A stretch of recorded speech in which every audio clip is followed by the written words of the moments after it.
Que bênção! Aleluia! Antes de sentar, cumprimente alguém, dê um sorrisão, mostra os dentes. Isso aí, isso aí, isso aí. Abençoa, libera uma palavra, seja de Deus para a vida de alguém. Glória a Jesus. Quem tem que ficar mal-humorado, de cara feia, é o diabo, que já perdeu a batalha. Mas em Cristo, eu e você somos mais do que vencedores por aquele que nos amou, diz a Bíblia. Aleluia. Que bênção ter você aqui nessa manhã. Primeira EBD do ano de 2023. A gente poder mais uma vez estarmos aqui com a graça e a bondade do Senhor. Às vezes a gente não percebe, mas quando você finda um ciclo é uma vitória muito grande, seja ele de uma semana, de um dia, quanto mais de um ano.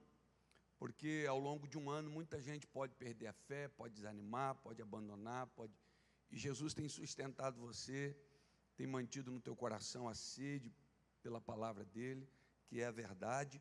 Então agradeço a Deus por estar aqui essa manhã, por não ter desistido ontem, por não ter abandonado essa madrugada, por estar aqui guardando a fé que uma vez nos foi dada. Isso é do novo convertido ao pastor da igreja. Todos nós estamos suscetíveis a viver essa gangorra, às vezes, que a vida propõe, né? E aí a gente conseguir ter a graça de Deus para continuar sustentado pela mão firme e amorosa do nosso Senhor. Primeira lição, olha, vamos inaugurar agora a nossa revista, cheirinho de tinta, novinha, novinha. Bíblia, o Manual da Maturidade. Esse trimestre, com a bênção de Deus e permissão divina, nós vamos estar estudando sobre maturidade nos seus mais variados temas, não é isso? Embora não, mesmo porque é nisso que eu creio que o desejo do Pai é ver a gente não apenas envelhecendo, mas sobretudo amadurecendo. É possível envelhecer sem amadurecer, e é triste, ao mesmo tempo isso é triste, alguém que envelhece e não amadurece. Então o desejo do Pai não é ver você envelhecendo, é ver você amadurecendo, crescendo. Talvez você não seja o que deveria ser, mas já não é o que era. Então isso é progresso, isso é avanço. Um passo também é progresso, não é isso? O que a gente não pode é regredir e nem ficar parado, porque Deus é o Deus de movimento. O Deus de movimento se revela através do movimento. Façamos, haja, isso é movimento. O movimento da terra, a gente estudou, né? Transladação, né? A terra girando ao redor de si mesma, girando. E aí a gente vai aprendendo com um Deus de movimento. Então vamos lá. O texto bíblico é o texto de Salmos 119, do 97 ao 105, e 2 Timóteo 3, 14 e 15. Ó, quão amo a tua lei, é a minha meditação em todo dia.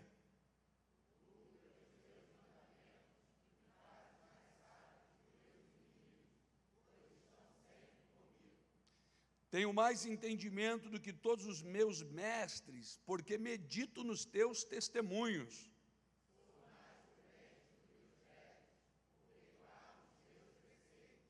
Desviei os meus pés de todo caminho mau para observar a tua palavra.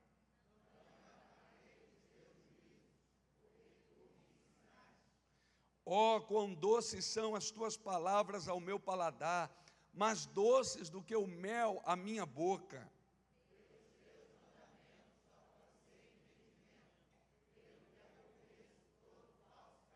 Lâmpada para os meus pés é a tua palavra, e luz para o meu caminho.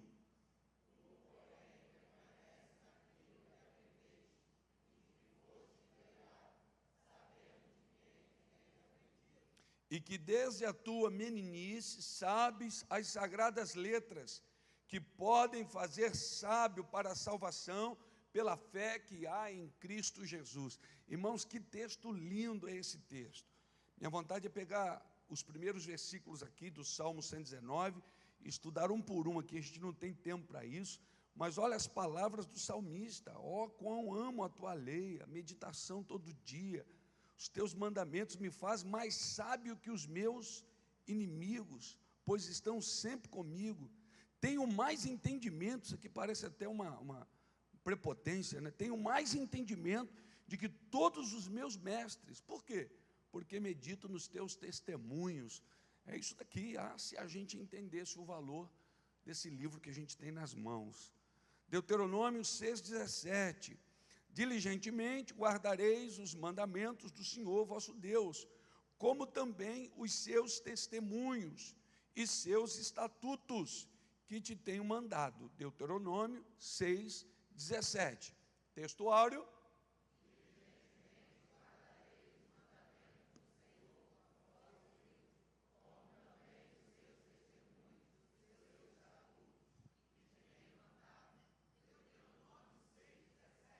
É isso aí, graças a Deus. Aperte o cinto, vamos lá, vamos caminhar, os irmãos que estão aí podem entrar. Hoje nós vamos falar sobre maturidade, entendendo que o manual da maturidade é a palavra de Deus. Você conhece uma igreja madura pelo ensino da palavra. O que define uma igreja madura de uma igreja menina? Você vai encontrar hoje um monte de crente menino. Isso vai definir o relacionamento que ele tem com a palavra de Deus, com a Bíblia Sagrada. Quanto mais você medita, quanto mais você é dirigido, quanto mais você se submete ao ensino da palavra, mais maduro você se torna, porque você vai conhecendo o Senhor. E é esse conhecimento de Deus, a Bíblia é a mais fiel fonte de conhecimento de Deus. Fonte de conhecimento de Deus. Alguém pode conhecer a Deus por suas experiências pessoais, mas isso vale para ele. Para o outro, isso é relativo. Para o outro, é subjetivo. Porque eu posso falar que tive o que eu achei que tive, mas não quer dizer que realmente eu tive. A linha que divide as experiências espirituais com o emocional, com as emoções, é muito fina. Então você pode conhecer o Senhor por sua experiência pessoal, mas a principal fonte, a mais fiel, é a palavra de Deus. Então, ao ponto que a gente se relaciona com a palavra e a gente começa a conhecer o Senhor, você amadurece na fé. É por isso que o Senhor disse: olha, vai ter gente que vai passar tempestade e a sua casa vai vir em ruínas. Outros não, outro vai permanecer, porque ele é maduro na fé, ele está firmado na palavra. E aí não é qualquer vento. Infelizmente, existem cristãos que qualquer novidade, qualquer vento, qualquer modismo, tira ele do lugar. Por quê? Porque ele não está firmado na palavra, ele não tem relacionamento, ele não amadureceu. Quando você era criança, eu me lembro que o pai e a mãe diziam assim: ó, se alguém te oferecer qualquer coisa na rua, não pega. Por quê? Porque o pai e a mãe, no auge do seu amadurecimento, sabe que uma criança pode ser levada por uma bala, por um pirulito. Por quê? Porque ela não é madura, ela não tem entendimento, ela não tem noção do risco. Então, se um filho chega com uma bala em casa, a mãe diz: quem te deu isso? Ah, foi um moço na rua. Joga fora, não come isso. Então a mãe vive tentando proteger os filhos disso. Só que qual é o desejo da mãe e do pai?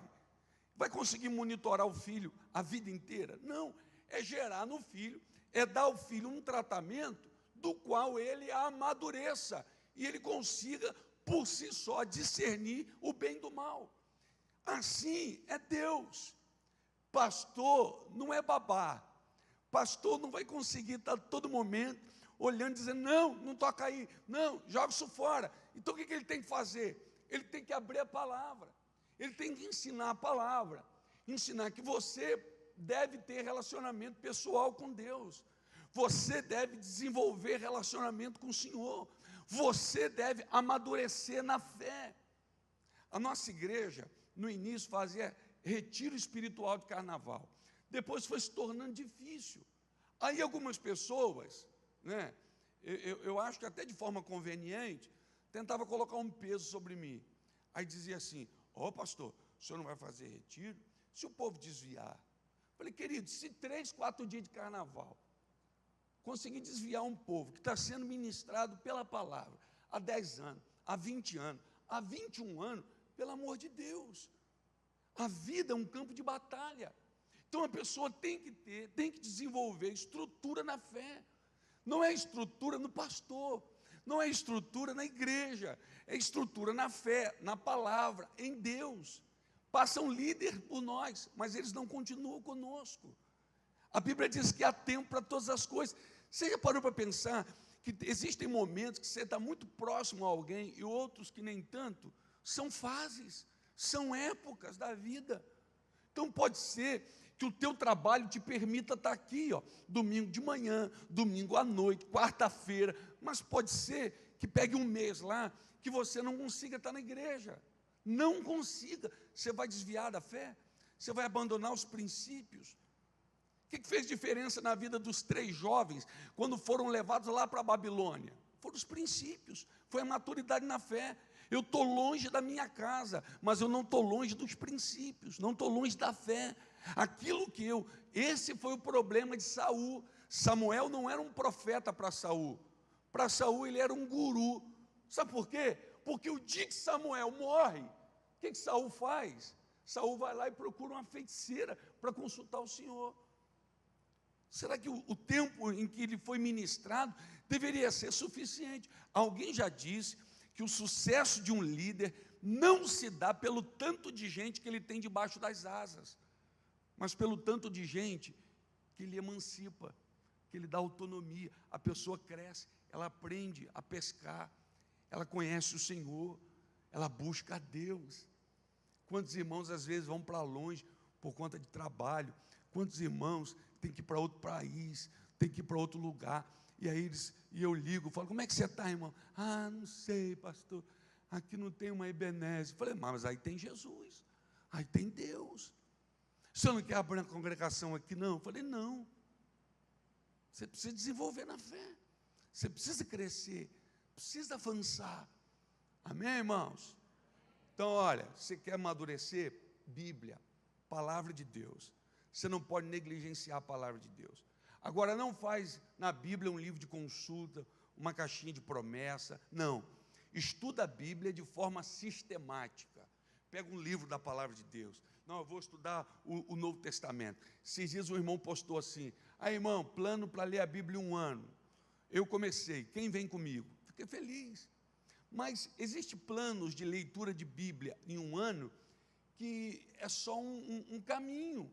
E aí você não pode ler para dizer que leu, para no final dizer assim, não, eu li a Bíblia toda, mas não assimilou nada, não entendeu nada. Então a Bíblia não é apenas para ser lida, é para ser examinada, debaixo de oração. Pastor, como é que o senhor me aconselha a ler a Bíblia? Separa um momento, todo dia, um momento no seu dia. Coloca um comentário bíblico do lado, um dicionário do outro. E aí ora ao Senhor, porque existem coisas nesse livro que se o Espírito Santo não te revelar, você não vai ter entendimento. E aí você vai começar a ler a Bíblia. O problema hoje é que todo mundo quer só palavra profética. Mas a Bíblia não tem só palavra profética, a Bíblia tem princípios. Que se você olhar o princípio de forma madura e colocar em prática, irmãos, é a palavra, ela não falha.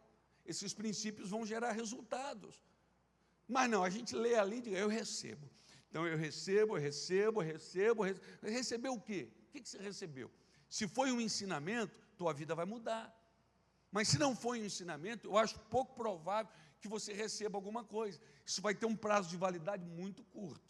Deixa eu correr aqui, senão eu fico só na introdução e eu não consigo terminar. Palavra introdutória. A Bíblia é a palavra de Deus. Ela tem a resposta certa ligada às questões mais importantes sobre a natureza do homem e seus relacionamentos. Sua mensagem é, por excelência, o manual da maturidade. O alvo de todo cristão deve ser o de conhecer mais profundamente o Senhor. Para alcançar esta meta, é imperativo que a pessoa examine cuidadosamente as Escrituras. Só assim será possível entender o que está no coração de Deus sobre a conduta ética de cada cristão e, assim, aplicar seus ensinos aos desafios diários da vida. Exatamente, vamos lá. Eu fico pensando que se eu fizesse uma enquete aqui na igreja, de quantos irmãos da nossa igreja têm relacionamento com a Bíblia, eu não sei como é que seria o resultado. Eu imagino como seria. Existem pessoas hoje dizendo que essa geração não lê Bíblia. Ele não lê Bíblia. Eles têm Bíblia. Na minha época tinha 2, 3 tipos de Bíblia só, quando eu me converti. Uma com zip, outra sem zip e outra com índice, aquelas orelhinhas que ajudam a gente a encontrar. Hoje não. Hoje tem Bíblia do obreiro, Bíblia do membro, Bíblia da mulher, Bíblia da criança, Bíblia do adolescente, Bíblia do jovem, Bíblia não sei de quê. Tem Bíblia para todo jeito. A questão não é o tanto de Bíblia que a gente tem. A questão é o tanto de Bíblia que a gente lê.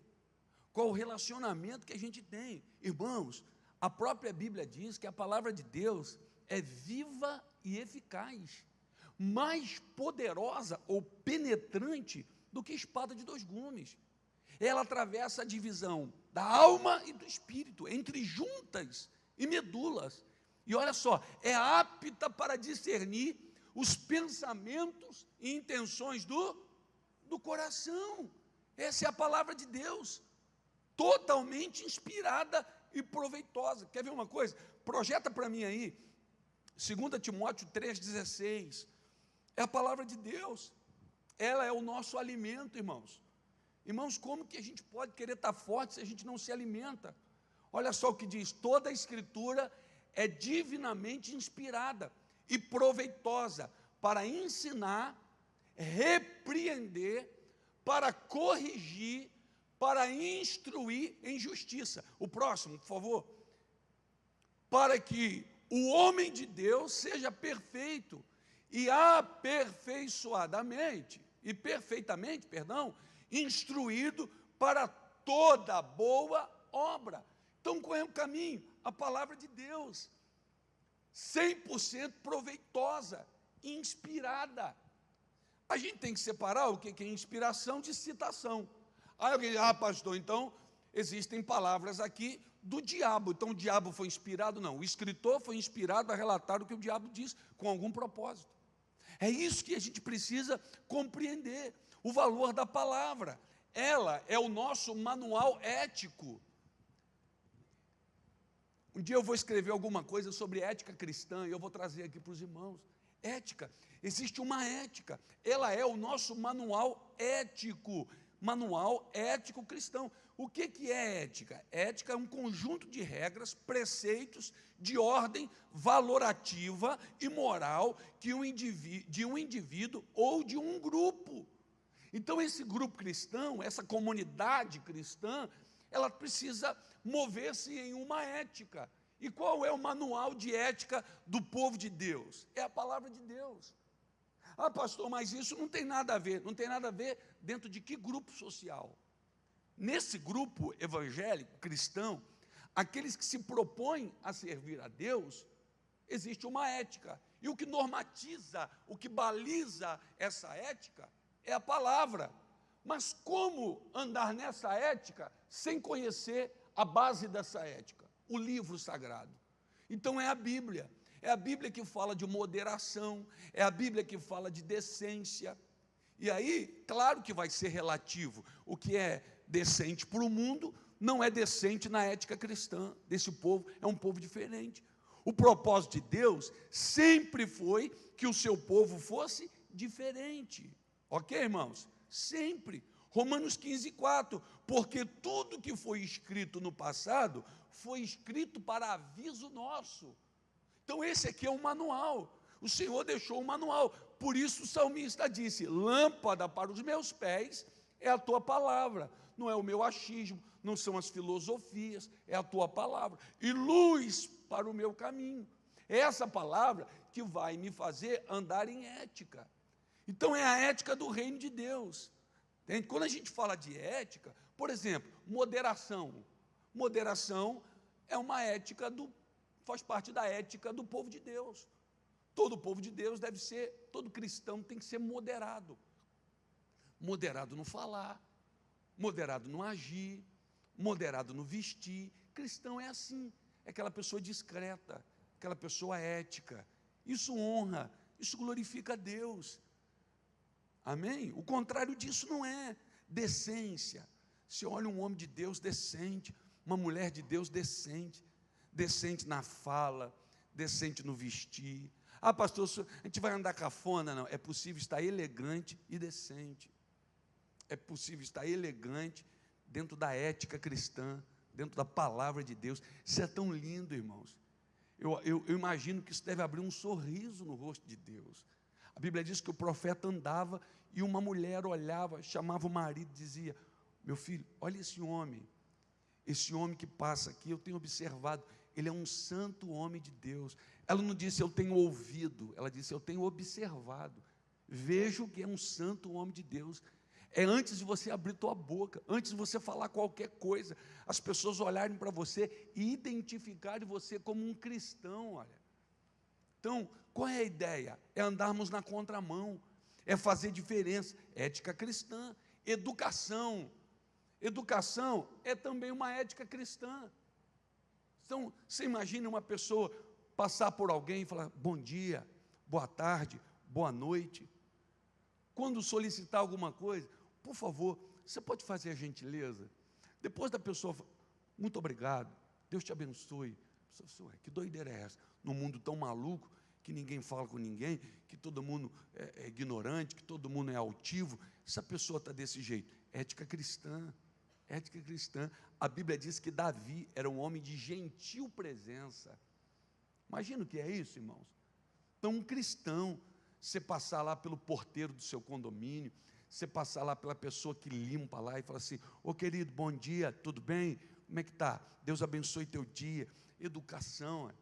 Às vezes você está em viagem, nesse tempo que todo mundo muita gente tira férias, né? Você está em viagem, aí você para num lugar, num restaurante, você vai usar o banheiro, tem alguém ali limpando o chão que você vai pisar, alguém que limpou o sanitário que você vai usar, o mictório que você vai usar, aquela pessoa é um ser humano. Então você passa por ela e diz: bom dia, querido, Deus abençoe. Ele vai tomar um susto, ele fala assim: ué, essa pessoa está falando comigo? O que essa pessoa está falando comigo?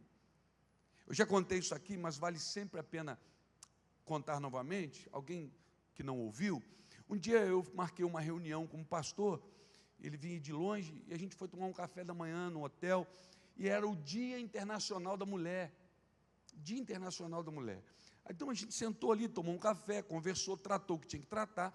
Na hora de ir embora, eu vinha saindo, eu vi a senhorinha, com uma touca, vestidinha, que estava ali repondo o café, o pão, as coisas ali da mesa, e eu voltei, e ela olhou para mim, não entendeu porque que eu parei na frente dela, aí eu estendi a mão, aí eu falei assim: ó, feliz Dia da Mulher. Aí ela falou assim: obrigado, ficou meio... Eu falei: eu posso lhe dar um abraço?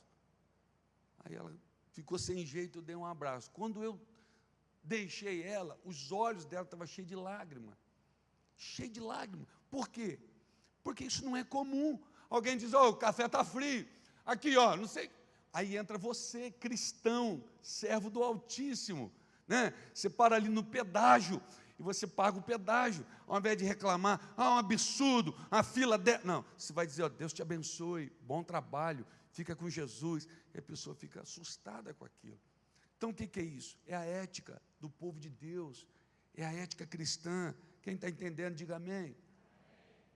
Todo cristão, homem de Deus, ele é gentil, ele é educado, ele não trata as pessoas com brutalidade, com ignorância, não. Ele é um homem de Deus, ela é uma mulher de Deus. Até para cobrar os seus direitos, ela tem uma maneira diferente de cobrar. Deus é glorificado, Deus é honrado através da sua postura. As Escrituras revelam quem é Deus. A Bíblia revela de variadas formas a pessoa de Deus, ou seja, seu caráter, sua natureza, seus atributos. Conhecê-la também nos ajuda a descobrir como nós devemos ser. 1.1, o Deus vivo e verdadeiro. Ao contrário dos ídolos que não têm vida, o Deus que pode salvar é onipresente, onisciente e onipotente. Ele é o Deus eternamente vivo. É uma coisa automática, irmãos. Ao ponto que a gente vai conhecendo o Senhor através das Escrituras, nós vamos descobrindo também como é que a gente deve ser. Por isso que hoje as pessoas não têm relacionamento com a Bíblia, e aí os pastores têm que estar dizendo o que a pessoa tem que fazer, o que ela tem que deixar de fazer. Por quê? Porque ela deixou de ter relacionamento. Ao ponto que você lê a palavra de Deus, você vai descobrindo como é que você deve ser. E você vai se moldando. Aliás, a palavra vai moldando você. Irmãos, uma das coisas que eu mais tenho medo é não sair do lugar. Mas eu não estou falando de crescer fisicamente, estou falando como pessoa, como cristão. Eu tenho medo de não sair do lugar. Porque se eu não sair do lugar, significa dizer que eu parei de conhecer o Senhor. Os jovens que estão aqui ouvindo, ó, você tem que ser melhor, tem que sair do lugar. Você não pode se tornar ou continuar sendo a mesma pessoa. Por quê? Porque ao ponto que eu vou conhecendo o Senhor, eu vou descobrindo o que eu tenho que ser, como eu tenho que fazer. Existe um filme, todo mundo aqui já viu, é antigo, No Seu Lugar, o que faria Jesus. É mais ou menos isso. Você vai lendo a Bíblia e você vai vendo como que Jesus reagia a uma afronta, ao inimigo, mesmo estando com a razão, a uma injustiça. Então, se Paulo disse, sede meus imitadores, assim como eu sou de Cristo Jesus, Paulo não está dizendo eu sou o modelo, diz, o modelo é quem eu copiei. Eu sou uma cópia do modelo. Então você vai a partir daí. Se Paulo está dizendo isso, eu tenho que descobrir como que Jesus age. Isso é desafiador? É claro que é, porque a nossa natureza é difícil, é complicado. Quem é difícil aqui, diga amém. Se você não disse amém, você não é difícil, você é mentiroso. Entendeu? Então a gente é difícil, a gente é complicado. E como é que é com essa natureza complicada, a gente querer ser igual a Jesus? Talvez eu nunca seja igual a Jesus, mas o máximo que é possível um ser humano chegar, eu quero. O máximo que se pode chegar, eu quero. Eu quero buscar isso. E esse tem que ser o desejo do nosso coração. Nós fomos criados pelo Senhor, irmãos. Nós saímos dele e nele precisamos estar. Esses dias eu vi uma frase muito legal. Ele diz o seguinte: o céu não é o meu destino, o céu é o meu lugar de origem. Eu saí de lá, eu só vou voltar para lá. Então nós saímos de Deus e precisamos voltar para Deus. Precisamos estar no Senhor, sermos melhorados a cada dia. Mas é aquele velho ensinamento que eu vou repetir aqui hoje. Ao ler a Bíblia, não leia a Bíblia a teu favor, leia a Bíblia contra você. Quando alguém estiver pregando sobre Davi e Golias, você é o Golias, você não é o Davi. É o cara que inconscientemente às vezes afronta o povo de Deus, afronta um homem de Deus. É alguém sem aliança, incircunciso. É alguém lutando com armas carnais. Quando começarem a falar dos discípulos, não diga que você é João, o discípulo do amor. Se identifique com Pedro, o trapalhão, o afoito, o cara que fala e depois pensa. Porque se a gente se achar, olhar sempre na perspectiva do correto, do injustiçado, não, Saul e Davi, eu sou o Davi, perseguido por Saul. Talvez inconscientemente você seja um perseguidor. Você nem percebeu, se tornou implicância sua com alguém. Se tornou pessoal, o que você não poderia. E sabe qual foi um grande problema de Davi? Deixa eu falar para você, de Saul. Foi ter medo daquilo que era uma bênção para a vida dele. Perseguir quem era uma bênção. Davi era uma bênção, pajem de arma, instrumento de Deus para ele. Era uma bênção. Então ele perseguiu por insegurança. Imagina aí. Então que a gente leia a Bíblia desse jeito, para sermos confrontados por ela, a fim de melhorarmos. Ok? 1.2. O Deus que ama. Socialmente, o homem foi criado para a comunhão. Isso reflete a natureza trina de Deus e seu amor. A melhor forma de descrever o caráter, a natureza e a pessoa de Deus é compreendendo o seu amor. Põe aí para mim 1 João 4,8. 1 João, primeira epístola de João, capítulo 4, versículo 8. Nós precisamos viver em amor. Aquele que conhece a Deus, vive em amor. Olha, aquele que não ama, isso aqui é categórico, irmãos. Olha aí. Aquele que não ama, não conhece a Deus, porque Deus é amor. Então não é aquele que fala em línguas, é aquele que ama. Não é aquele que conhece tudo de tudo, não, é aquele que ama. E a Bíblia está dizendo, quem não ama, não conhece a Deus. A gente briga, tem que brigar em amor. Como que é brigar em amor? Sei lá, mas tem que brigar em amor. A gente discorda, vamos discordar em amor. Então é isso que a Bíblia está dizendo. Quem não ama, ele não conhece Deus. Pastor, eu quero saber se eu conheço Deus. Deus me diz para mim, você ama. Nós precisamos viver em amor. Temos prazer na comunhão.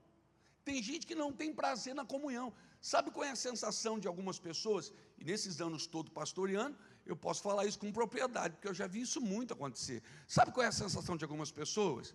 99% das pessoas aqui são tóxicas, vão me fazer mal, então eu só estou aqui porque eu preciso estar aqui, mas eu não quero comunhão com ninguém. Cumprimenta o irmão, ele dá o dedo mindinho assim. Sorria para o irmão. Ponto. Ele não quer comunhão. Então é preciso desenvolver comunhão, porque Deus é o Deus de comunhão. Deus não é um Deus de divisão, de fragmento, não, Deus de comunhão. Comunhão, característica do amor de Deus. O amor de Deus é eterno. Então, se eu tenho que amar com o amor de Deus, eu não posso amar você enquanto você me atende. Eu não posso amar você só até onde você me agrada. Eu não posso amar você só até onde você diz sim para mim. O amor de Deus. Você acha que Deus se enganou com você? Você veio aqui na frente do altar com cara de piedade, e Deus falou assim, ai, tadinho, é tão bom, eu vou receber ele. Aí depois, você mostrou as garras, Deus falou assim, pô, achei que ele... Não. Deus nos amou sabendo dos nossos defeitos. Deus nos amou sabendo dos nossos erros. Então, às vezes, você começa a amar alguém, e por esse amor, você vai tendo mais aproximação, e essa pessoa vai revelando os defeitos. Deus, o amor de Deus, característica, é eterno. Segundo, é sacrificial.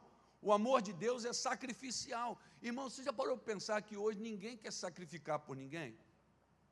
Eu te dou carona, mas se você estiver indo para onde eu vou. Eu estou indo para lá, se é para lá que tu quer ir. Eu até me esforço e te dou carona. Mas ninguém quer sacrificar por ninguém. Ninguém quer abrir mão de um dia, ninguém quer abrir mão de alguma coisa, ninguém quer ter a sua agenda interferida, paralisada, por amor a alguém. O amor do Senhor é sacrificial, é doador, Ele se doou, doar-se por alguém. Que Deus plante esse desejo e esse sentimento no nosso coração. 1.3, o propósito de Deus em relação ao ser criado. O Senhor, com toda a sua perfeição e santidade, tem todo o direito de julgar e condenar o ser humano. No entanto, as Escrituras afirmam que Ele não trata o ser feito à sua imagem e semelhança conforme os pecados que praticam. É pelas Escrituras que o ser humano, limitado e sujeito ao pecado, pode saber o que Deus pensa sobre ele. É isso aí, o propósito de Deus.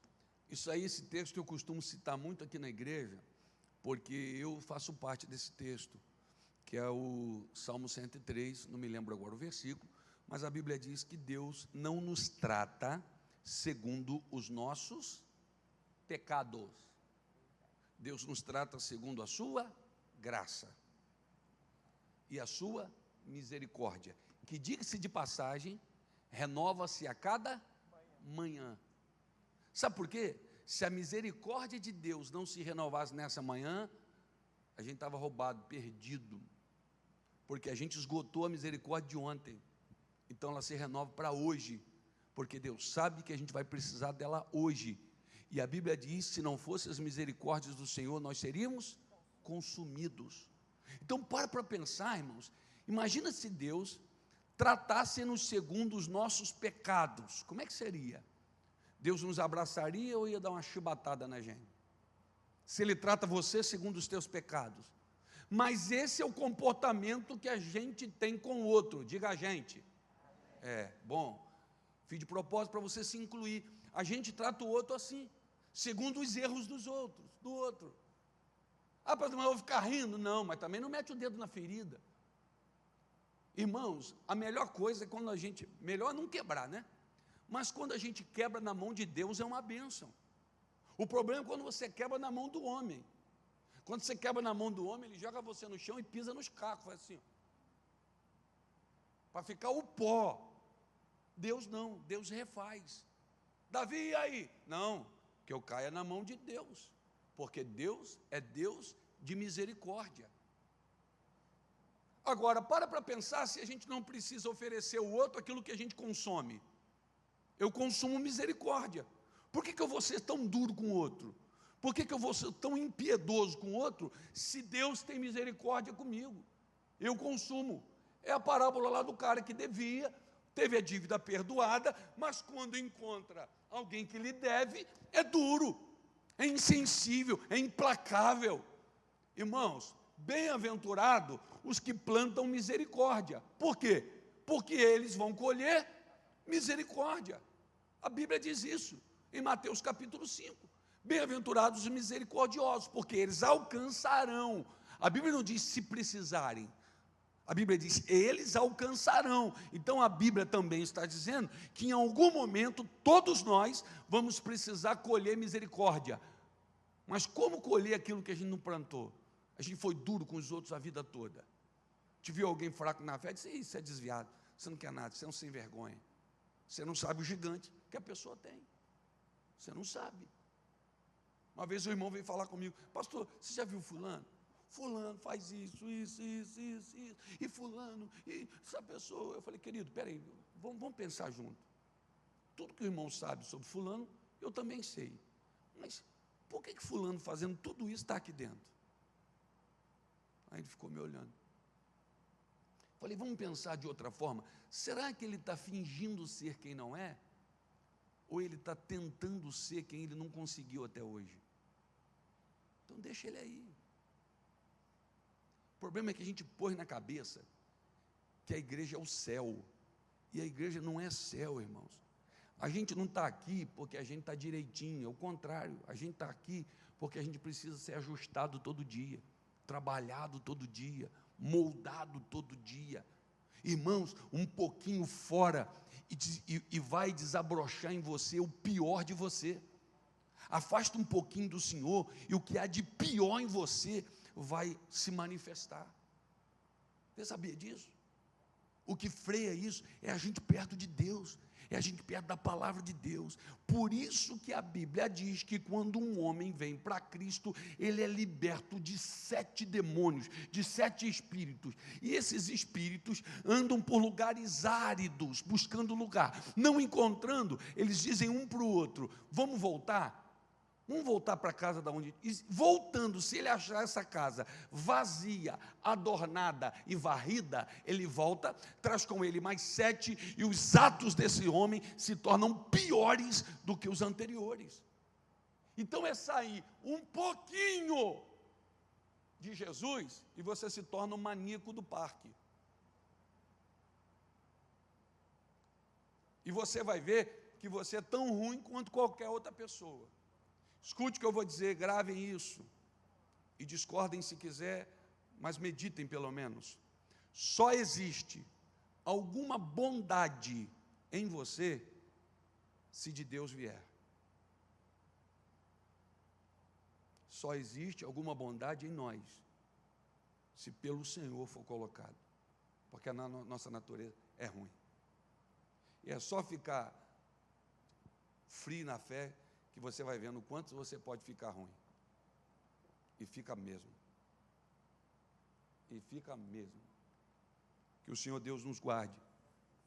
E que a gente saia daqui com esse ensinamento tão sóbrio, tão claro da palavra de Deus. Há em nós uma... Haja vista que você sai do culto maravilhoso, você canta, chora. Ali no trânsito já começa a acontecer um probleminha.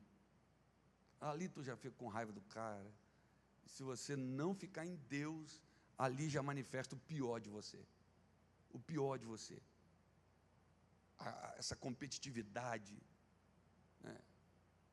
No homem e na mulher. Tem gente que é tão competitivo que aposta a corrida com um carrinho de supermercado.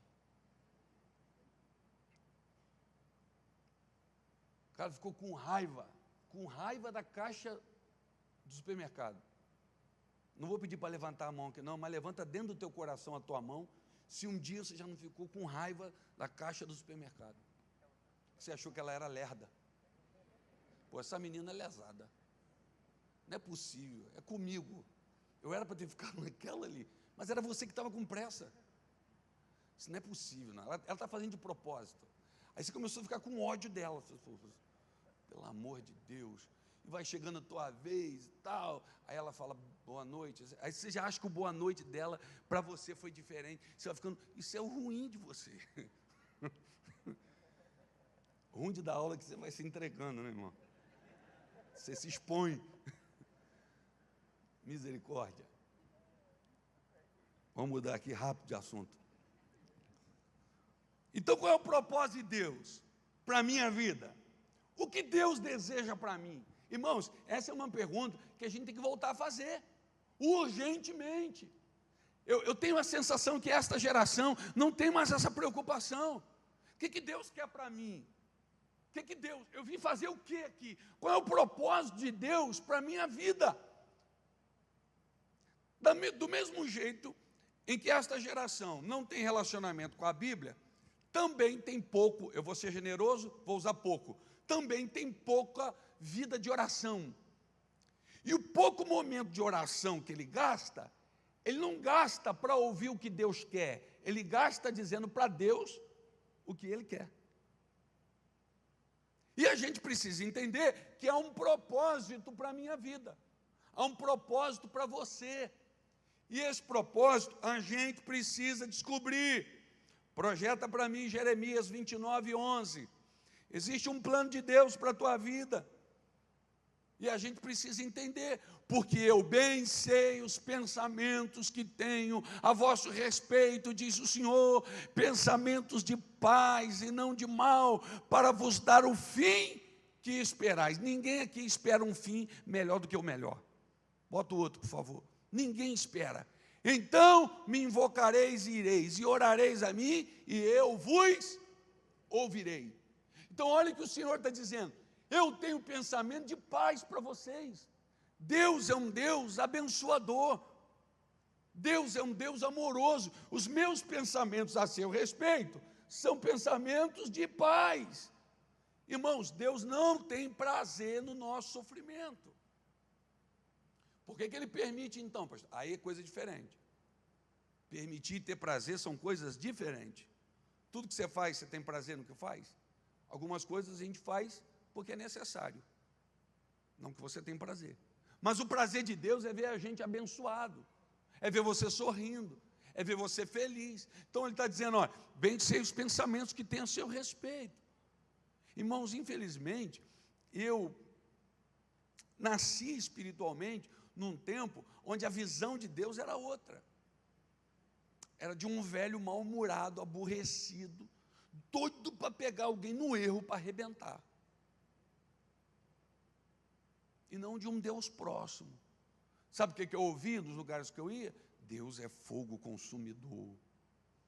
E aí eu ficava com aquilo na minha cabeça. Então eu não vou fazer, não por amor a Deus, mas com medo dele, porque ele é fogo consumidor. Então assim, não tinha um alegrei-me quando me disseram vamos à casa do Senhor. Tinha temei-me quando me disseram vamos à casa do Senhor. Porque aquele lugar era um lugar onde os meus pecados podiam ser revelados de forma terrível. Já contei aqui para os irmãos. Era aquele quase canonização de alguns vasos de Deus. E o cara olhava para você assim por alguns segundos, você fala, Senhor, tem misericórdia, me perdoa. Mas perdoa de que não sei, me perdoa, porque o irmão, a sensação de que em algum momento você ia ser envergonhado publicamente. Então, quando você descobre que os pensamentos do Senhor são pensamentos de paz a teu respeito, que tudo que Ele quer é relacionamento com você, que Ele não vai dizer que o errado é certo, mas todas as vezes que Ele te disciplinar vai ser por amor, aí você passa a ter outro relacionamento com o Senhor. É um Deus que te ama, é um Deus que te quer bem, que ainda que te deixe passar pelo processo, deixa por amor a você, ok? 1.4, a fidelidade de Deus no cumprimento de suas promessas. Desde o primeiro livro da Bíblia, é possível encontrar milhares de promessas feitas e pronunciadas por Deus, destinadas ao progresso, ao crescimento e à maturidade de todos que assim desejarem. As promessas do Senhor são fiéis e verdadeiras. Todas têm sido cumpridas completamente em seus mínimos detalhes. Um estudo comparativo das promessas do Antigo Testamento com o Novo Testamento revela a veracidade das palavras do Senhor. Irmão, aqui, de verdade, quem aqui, agora pode levantar a mão, quem aqui um dia já teve uma promessa de Deus cumprida? Pelo menos uma, levanta a mão, por favor. Olha aí, isso é testemunho.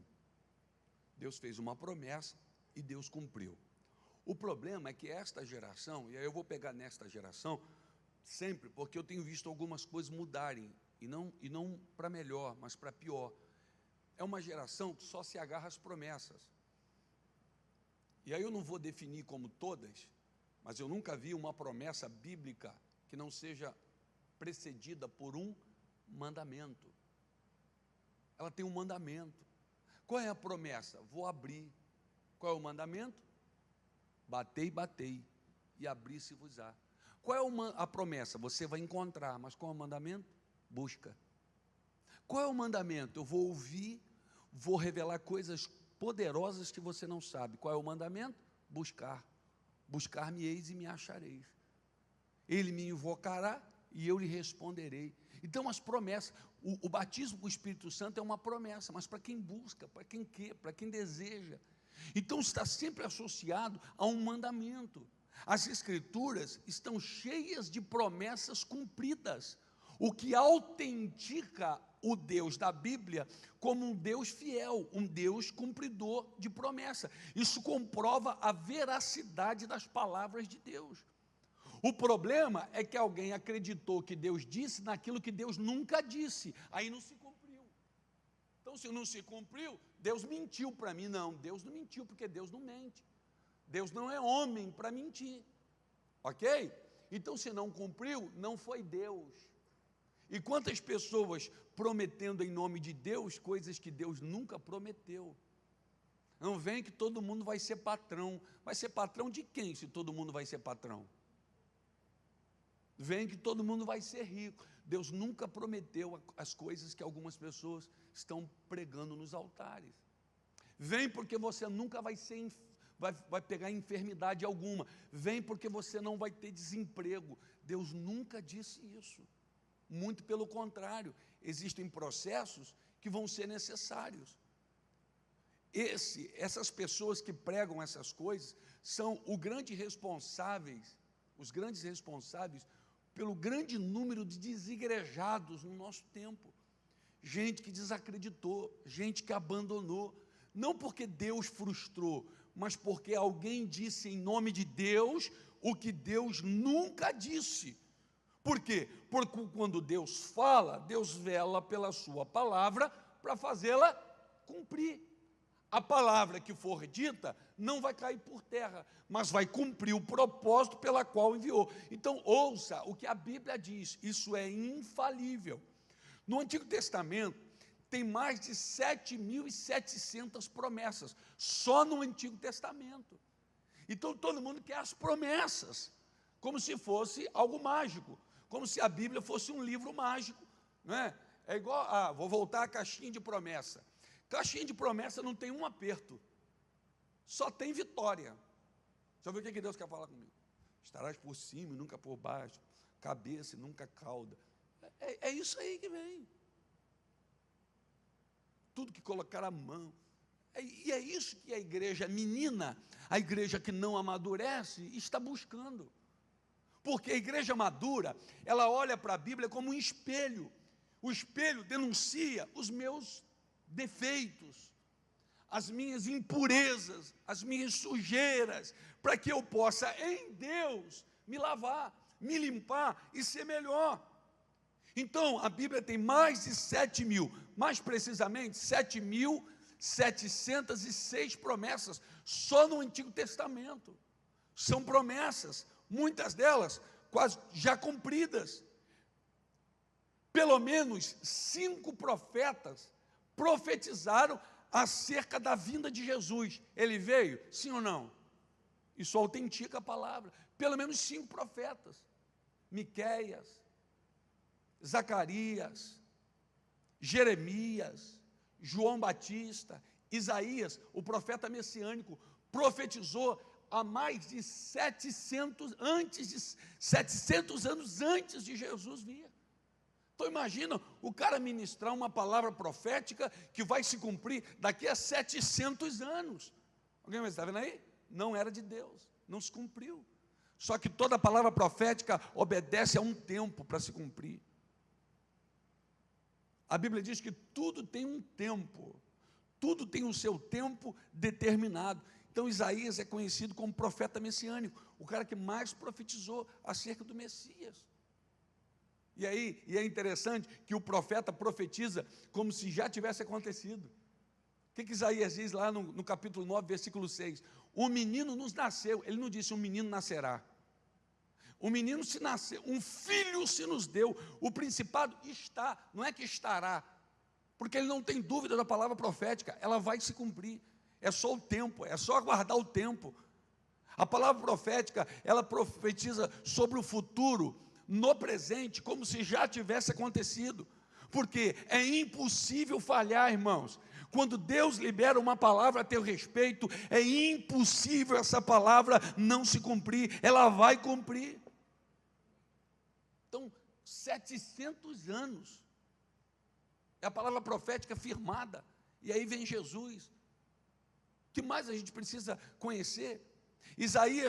Ezequiel 47, a gente conhece bem, é lá aquela passagem do vale de ossos secos, 37, perdão, vale de ossos secos. Aquilo ali era uma profecia, e a primeira parte dessa profecia se cumpriu em 1948, quando Israel voltou a ser reconhecida como nação, mais precisamente 14 de maio de 1948, cumprindo-se a primeira parte daquela profecia. Então, a Bíblia é a palavra de Deus, infalível, inerrante, não erra, é a palavra de Deus. Então, quando Deus libera uma palavra, firma nessa palavra aí, ó, porque ela não vai cair no chão, ela vai prosperar no propósito pela qual ela foi enviada, porque é a palavra de Deus. Amém, irmãos? 2, o que a palavra de Deus opera? 2.1, nova natureza espiritual. Deus faz a pessoa nascer de novo, pela ressurreição de Jesus Cristo dentre os mortos. O novo nascimento é a solução que Deus deu ao homem, a fim de livrá-lo da condenação eterna. A partir da nova natureza espiritual, gerada pela palavra de Deus, o homem recebe 3 milagres: justificação, regeneração e adoção. Então vamos, em primeiro lugar, é preciso dizer que a natureza humana é má na sua essência. Eu já disse aqui. Amigo meu, eu novo na fé, amigo meu, instrumento de Deus, aí ele estava com uma camisa escrito assim, bad boy. Aí eu falei, rapaz, você é louco, rapaz, você é cristão, você está com uma camisa dessa. Ele falou assim, isso aqui é 100% bíblico. Todo mundo é bad boy. Todo mundo é um menino mau. Todo mundo. Então, para pensar, a primeira coisa que a gente tem que pensar é nisso. A natureza humana, na sua essência, ela é má. Você já viu um bebezinho? Ninguém ensinou aquela criança a puxar o cabelo, mas ela agarra o cabelo da mãe. Bebê. Você pega um negocinho, ela levanta a mão para te bater. Isso é a natureza. Natureza humana. Quem ensinou isso? Bater? Ninguém ensinou. Não precisa ensinar. Ontem eu estava ouvindo uma palavra e a pessoa estava dizendo o seguinte, que o mal é como um vírus que você pega no ar, assim, o mal. Aquilo que é ruim, no ar você pega. O que é bom, não, você tem que buscar. Você tem que cultivar. Você tem que cultivar. Emprego você tem que buscar. Mas para tomar uma dose de cachaça de graça, é só ficar na porta do bar que vai aparecer um tribulado. Vai dizer, tomam aí que eu te pago, pô. Tomam aí, pô. Não, estou sem dinheiro. Não, eu pago, pô. Sempre vai ter, sempre vai ter. Romanos 3:23, porque todos pecaram e destituídos estão da glória de... Ou seja, lá no início, havia uma aliança. Por isso que eu disse que o céu não é o nosso destino, é o nosso lugar de origem. A gente só retorna. Nós estamos ligados em Deus. O pecado vem e destituiu, separou o homem de Deus.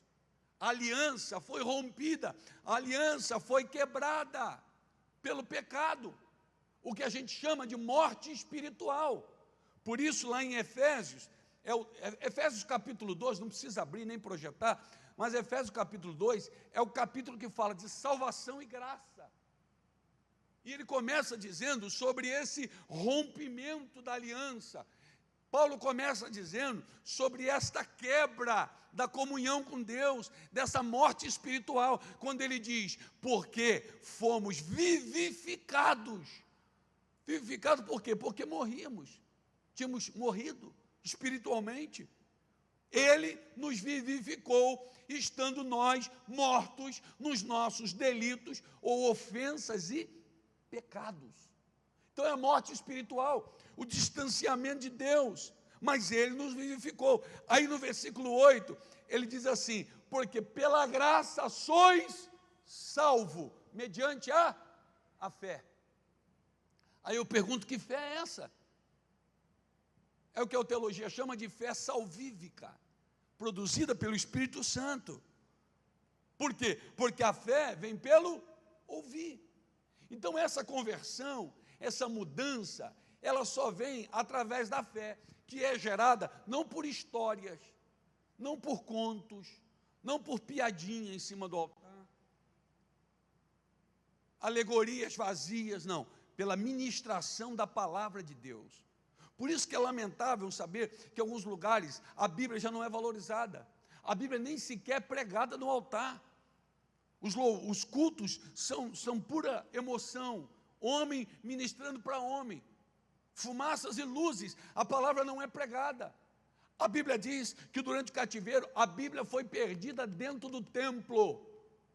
E quando começaram a reformar o templo, acharam o livro. E o povo estava sedento do livro. E aí diz a Bíblia que reuniram-se na praça e gritavam dizendo, traga-nos o livro, leia-nos o livro. E a Bíblia diz que Esdras, Neemias, não me lembro, pregou sobre um púlpito de madeira, simples. E foi um dos cultos mais demorados. E o povo estava ali, sedento. Então, lamentavelmente, a Bíblia já não é pregada. A Bíblia é esquecida dentro do templo. A Bíblia é perdida dentro do templo. Por isso, já não há mais genuína conversão. Porque a salvação é pela graça, mediante a fé. E a fé vem pelo ouvir. E não é ouvir qualquer coisa, é ouvir a palavra de Deus. Então, você quer um segredo que não é segredo? Quanto tempo nós estamos aqui? Não sei, 1 hora ouvindo a palavra, você nem notou, mas essa palavra está gerando fé desde o primeiro momento que você começou a ouvi-la aqui essa manhã. A gente não percebe, mas vai acrescentando fé. Quantos de nós já não teve a experiência um dia de ter entrado na igreja moído, vazio, murcho, com vontade de desistir, aí ouviu a palavra, saiu diferente, saiu motivado, saiu um gigante na fé. O cara entrou pensando em virar mendigo, saiu, falou assim, não, vou arrebentar, Deus é comigo, eu tenho um ministério, Deus vai me usar. O que é isso? É o ouvir da palavra de Deus. É ruim você sentar numa igreja e ouvir outra coisa que não seja a palavra de Deus. Isso não edifica, isso não fortalece, isso não transforma. A fé salvífica é gerada pela palavra de Deus, gerando também no pecador a natureza de Cristo. Aí é que entra o confronto, querido. Ei, quem me ouve? Aí entra o confronto dessa natureza caída, ele nos vivifica e vem a natureza de Deus, a natureza de Cristo, ela passa a habitar dentro de nós. É por isso que a gente passa a sentir tristeza quando erra, tristeza pelo pecado. Quem aqui, né? Você dá um vacilo, falou que não devia, aí vem aquela tristeza, aquele incômodo, essa natureza de Cristo que está em você, natureza de Cristo. Aí você já não consegue mais estar num ambiente de palavrão já dói o teu ouvido, você já não tem muito. É por isso que acontece, sabe o quê? entre aspas, amigos, começam a dizer, ih, fulano agora está estranho. Não é que está estranho, você já não tem mais ambiente naquele ambiente. Pode ser parente teu, se a conversa não é essa conversa da natureza de Cristo, você já não consegue encontrar alegria em estar ali, já não consegue estar bem, à vontade em estar ali. Então essa natureza de Cristo traz 3 milagres. Primeiro, justificação. Eu já disse para os irmãos que justificação significa tornar alguém justo. É você pagar a dívida de alguém. Então a nossa dívida foi paga no Calvário. A dívida, a cédula que era contra nós, foi cravada na cruz. Segundo milagre que acontece é a regeneração. Aquele que furtava, não furta mais. Aquele que mentia, não mente mais. Aquele que jogava no bicho, não joga mais. Aquele que não faça mais. Aquele não, amém? Não pode mais. Então, você foi regenerado. E o terceiro milagre é o da adoção. Ele veio para os seus não receberam, mas a todos quantos o receberam, deram-lhes o poder de serem feitos filho de Deus. Então eu me tornei filho de Deus. E isso é lindo demais. 2.2, a vida real e abundante. Cremos que o homem é um ser tricotômico, ou seja, dotado de corpo, alma e espírito. O corpo, a parte física e material do ser humano, não sobrevive sem a alma e o espírito. As palavras que procedem da boca de Deus são poderosas para produzir vida abundante no corpo, na alma e no espírito. Irmãos, se nós entendêssemos o poder abençoador dessa palavra, se nós entendêssemos o valor desse livro que nós temos aqui, mas não apenas como um livro histórico, eu vou repetir, nós precisamos ler a Bíblia de forma sistemática. Pega ali, cada ensinamento, cada parábola, cada plano, cada propósito, cada milagre, cada coisa que Jesus fez, esmiuça, traga no final, depois do seu estudo, traga uma aplicação para a sua própria vida. O Espírito de Deus vai falar com você. Eu ouvi alguém dizer, tem umas coisas que as pessoas começam a dizer no Evangelho, que parece que são verdades e a gente vai aceitando sem questionar. Eu vi os pregadores mais avivados na minha época dizendo assim, porque a Bíblia fechada é um livro comum, mas aberta é a palavra de Deus. A Bíblia vai ser a Bíblia de qualquer jeito, fechada, aberta. Só que se você não abrir e não meditar e não desfrutar dela, qual o valor que ela vai ter? A Bíblia é a palavra de Deus e ponto final. E nada e nem ninguém vai mudar isso. Jesus disse aos religiosos, mas olha, diálogo de Jesus com os religiosos. Examinai, Jesus falando para os religiosos, examinai as Escrituras, porque julgais ter nela a vida eterna, e são elas que testificam de mim. Então Jesus está dizendo, vocês examinam as Escrituras, porque vocês creem e entendem que nela há vida eterna, e são elas que testificam de mim, e não quereis vir a mim, para teres vida. Então não adianta ler a Bíblia de forma preconceituosa. Hoje é um problema muito sério, sabe qual? As pessoas leem a Bíblia predispostos a entenderem o que querem. Então, se eu acho que aborto é legal, eu vou encontrar alguns versículos que vai endossar a minha tese.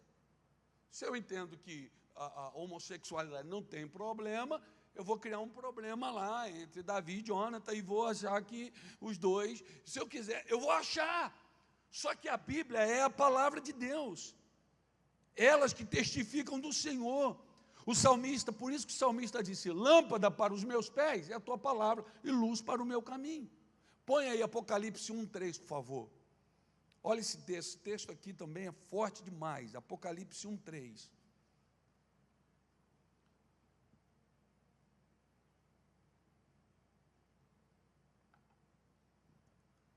Bem-aventurado aquele que lê, bem-aventurado é mais que feliz, e os que ouvem as palavras desta, está falando da Bíblia, e que guardam as coisas que nela estão, porque o tempo está próximo. Eu não sei se a tua tradução está diferente, deixa eu abrir aqui na minha, Apocalipse capítulo 1, abre a tua aí por favor, Apocalipse capítulo 1,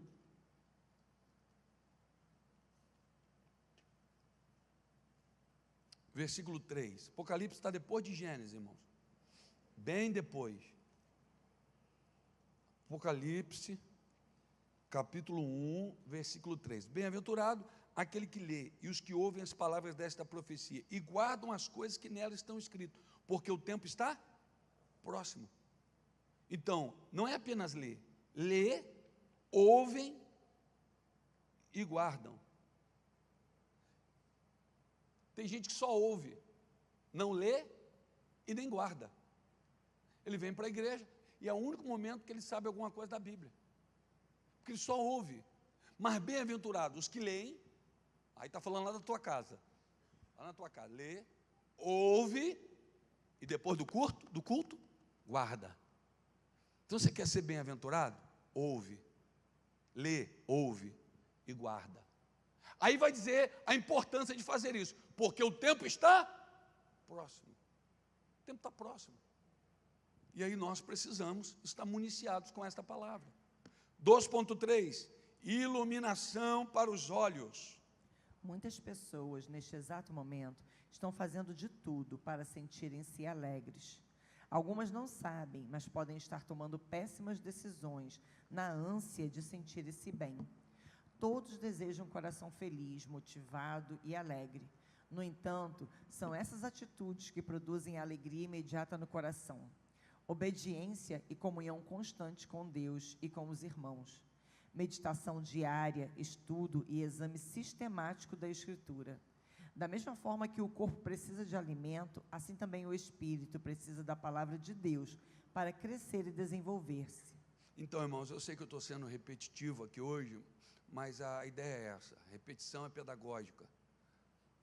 É ficar massificado na nossa cabeça de que a gente precisa ter um relacionamento diferente com esse livro aqui, a palavra de Deus. As folhas desse livro não podem continuar grudadas uma na outra. Você precisa desfolhar. Você precisa conhecer a palavra de Deus. Você precisa se envolver. Você precisa encontrar Deus aqui dentro. Agora, vamos separar para melhor reflexão e fixação da gente.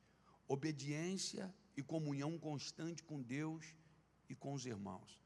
Olha o que a Bíblia está dizendo. Olha o que a revista está dizendo. Muitas pessoas, nesse exato momento, estão fazendo de tudo para sentir-se alegre. Isso é o desejo de todo mundo.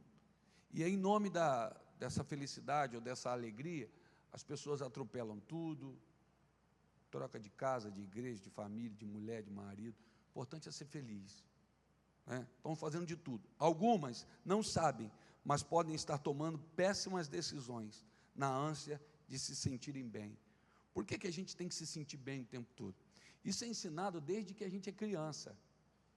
Desde que a gente é criança. Estão os dois brincando ali, aí a diferença é de 1 ano de idade, os dois são crianças. Aí um pega um brinquedinho, aí o mais novo, com essa natureza abençoada, larga o que ele estava e quer pegar o que o outro está. Aí o outro dá. Aí o outro vai e pega outro. Aí já não está bom para aquele menorzinho. E pega. Aí o outro não quer dar mais.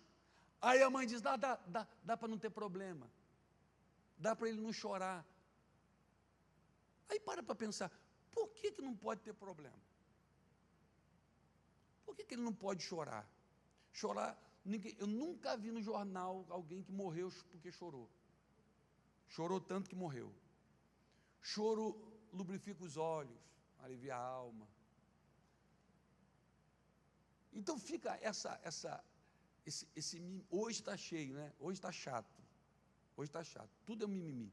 Hoje é um vitimismo tomando a humanidade, que o magro não é mais magro, o gordo não é mais gordo, o outro não é um vitimismo que as pessoas estão sendo tratadas como se fossem cristais. E a gente sabe que a vida é cheia de embarroamento, é cheia de colisão, e as pessoas estão deixando de ter estrutura. Então, a gente precisa entender que obediência e comunhão constante com Deus é aos irmãos. As pessoas estão tomando decisões erradas, péssimas decisões, só querendo serem alegres, bem-estar.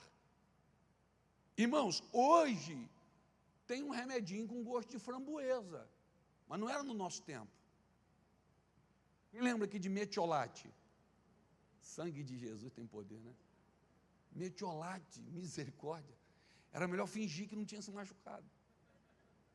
quando vinha com aquela telinha que saía assim de dentro do troço de metiolate, ardia muito. Boldo, antigamente tudo era boldo. Estou com dor de cabeça, toma boldo. Não sei o que, boldo. Estou com depressivo, toma boldo. Boldo. Era igual saião. E a maioria das coisas era ruim, gente. Novalgina. A mãe falava que não podia tomar água, não, cortava o efeito. Então era Novalgina pura. Então a maioria das coisas que fazem bem não é confortável, não, gente. Não é confortável. Eu sei exatamente gastar essa 1h30 que eu estou aqui com outro tipo de palavra. Tudo confortável, dizendo que você é o ursinho carinhoso de Jesus, você é uma fofura, está tudo na bênção. Não, mas não é isso que Deus quer. Deus quer mudar a gente, Deus quer aparar nossas arestas, Deus quer transformar a gente em alguém melhor. Então, em nome de ser feliz, em nome de se sentir bem, quanta coisa desconfortável, irmãos.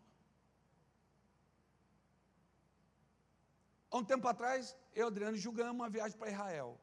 Aí, vai ser benção, glória a Deus, vamos para Israel. Irmão, classe econômica, obviamente, eu ganhei.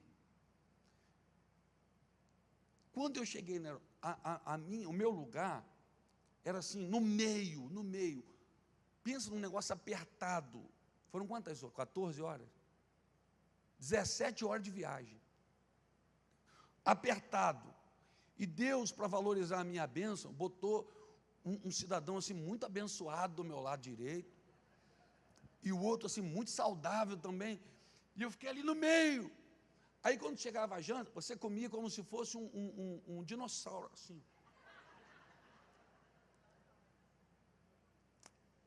Quando chegasse lá, na subida para Jerusalém, ali, aí o avião aterrissou, a gente entrou lá num ônibus próprio daquele grupo, com tradução simultânea, subindo para Jerusalém, a glória de Deus encheu aquele micro-ônibus, a gente começou a chorar, quando a pessoa disse no ponto da gente assim, ó, estamos subindo, com uma musicazinha em hebraico no fundo, e ele dizia assim, estamos subindo o Monte Santo do Senhor. Aí começou, uma glória de Deus encheu aquele ônibus, foi uma presença, mas a viagem foi difícil. E algumas vezes eu já estava pensando na volta. Eu com 1,84 m, ali naquele negócio. Então o processo, ele sempre vai ser difícil, irmãos. Antes da coroa de glória, Jesus usou que coroa? A de espinhos. Antes de ser assunto aos céus, e os anjos dizendo, esse Jesus que aos céus foi assunto, do céu voltará, varões de Galileu. Antes disso, ele pegou uma multidão dizendo assim, nós não reconhecemos ele, queremos Barrabás, ele você crucifica. Então as pessoas têm que parar de buscar aquilo que é confortável. É mediocridade tentar sempre buscar o que é confortável. Seja na igreja, seja na família, seja no emprego que você está, na empresa que você trabalha, vai ter sempre desconforto. Todos desejam um coração feliz, motivado e alegre. No entanto, são essas atitudes que produzem alegria imediata no coração. Qual? Obediência e comunhão constante com Deus e com os irmãos. Segundo, meditação diária, estudo e exame das Escrituras. Exame das Escrituras. Mas eu estou falando constante, não é um dia, não é domingo de manhã só não, é meditação constante. Salmo 1, bem-aventurado é o varão, que não anda segundo o conselho dos ímpios, não se detém no caminho dos pecadores, nem se assenta à roda dos escarnecedores. Antes tem o seu prazer, e na sua lei medita semanalmente. É isso? Não. De dia e de noite. O problema é que a gente só pega uma parte, né? De preferência a última parte. Tudo que fizer prosperará. Mas olha só, é o varão que medita na sua lei de dia e de noite. Primeiro, ele é prudente, ele não anda no caminho de ímpios, ele não se detém, ele não para naquela esquina maldita, naquele bar, naquela birosca, naquela roda que não agrada a Deus, ele não para, e muito menos se assenta. Antes tem o seu prazer. E aí não é tipo, o pastor falou, vou ter que ler. Não, ele tem o seu prazer na lei do Senhor. E na sua lei, ele medita de dia e de noite. Pastor, quem com esse tempo maluco tem tempo para meditar de dia e de noite? Tem. Claro que tem. Claro que tem. Você pode não ter a Bíblia na mão, mas você pode meditar na lei do Senhor de dia e de noite. É essa prática. Isso vai tornar você alguém abençoado. Jeremias 15, 16, na versão de Spurgeon. Põe a primeira versão, a outra versão que vocês têm aí, por favor. Jeremias 15, 16, nós estamos caminhando para o fim. Eu não sei por que o pregador fala que está terminando, como se fosse uma coisa muito ruim, né? De calma, que já estamos terminando. Não vou falar mais isso. Olha aí. Achando-se as tuas palavras, logo as comi. E a tua palavra foi para mim gozo e alegria do meu, porque pelo teu nome sou chamado, ó Senhor dos Exércitos. Deixa aí na tela. Achando as tuas palavras, não perdi tempo, logo as comi. Irmãos, isso é tempo de comer a palavra. Você está aí sentadinho, eu estou aqui compartilhando com você, come tudo. Fica pensando o que você vai fazer, o que você vai almoçar daqui a pouco quando acabar a EBD. Fica pensando em nada, não. Come. Fica pensando no dia de trabalho amanhã. Não, tem gente que é igual a girafa. O corpo dele está aqui, mas a cabeça está longe para caramba. Então fica aqui e come. Achando as tuas palavras, logo as comi. E a tua palavra foi para mim gozo e alegria no meu coração. Que seja de fato assim. Aí na versão de Spurgeon diz assim, ó. Quando descobri as tuas palavras, devorei-as. Parece que comer é diferente de devorar, né? Devorar não dá um sentido de alguém assim, que vou comer logo antes que alguém tire daqui. Ele devora. Então, descobri as tuas palavras, devorei-as. São minha alegria e dão prazer ao meu coração, pois pertenço a ti, Senhor dos Exércitos. Que coisa linda, né, irmãos? Logo que eu descobri a tua palavra, eu devorei, eu comi, eu conheço irmãos aqui, não vou denunciar, que quando come frango, está quase na hora do almoço, né? Tem gente que não gosta mais daquela rabadinha com agrião, com batatas coradas. O irmão, ele tem um talento na degustação, que o ossinho da rabada, ele fica quase que polido. Quem é da roça aqui, lembra que eu já fiz isso com o papai, a gente cortava lenha para vender, e é vendido metro cúbico de lenha. Então você botava 2 estacas, ia arrumando as lenhas num metro de altura, e você ia aquele monte de lenha arrumadinha. Tem gente que parece que essa é a sensação quando você vê ele terminando de comer frango. Os ossinhos ficam tudo limpinho, né? Ele não come, ele devora aquilo ali. Então você bota ele para comer num restaurante, ele olha e vai ter que deixar aquele osso, que para mim e para você já não tem mais nada, mas para ele está só na metade.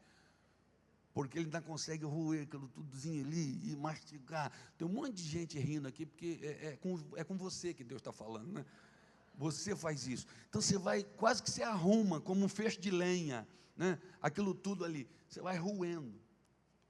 Me lembrei agora, o irmão outro dia colocou, que vontade de comer pé de galinha. Eu nunca tive essa vontade.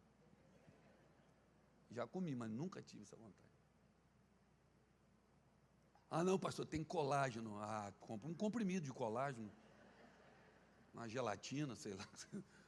Vai comer pé de galinha, irmão. Misericórdia. Perdão os irmãos aqui que gostam de pé de galinha, né? Sabe aquele dia que você acorda com a vontade de comer um pé de galinha? Nunca tive esse dia. Nunca. Então, olha, encontrei a tua palavra, logo as devorei. Ou seja, não deixei passar uma frase, não deixei passar uma revelação. O irmão me catucou, disse, agora não, irmão, conversa depois. E não sei o quê, eu não deixei passar nada, eu peguei tudo. Eu devorei a tua palavra. Eu saí dali alimentado. Esses dias eu estava sentindo muita queimação, aí eu fui no médico. E tive que fazer uma endoscopia, troço horroroso aquilo. E aí acusou gastrite. Aí foi a hora da doutora dar aquele sermão da montanha, né? Aí falou, olha, inclusive compartilho o ensinamento aqui com os irmãos, não beba nada enquanto come.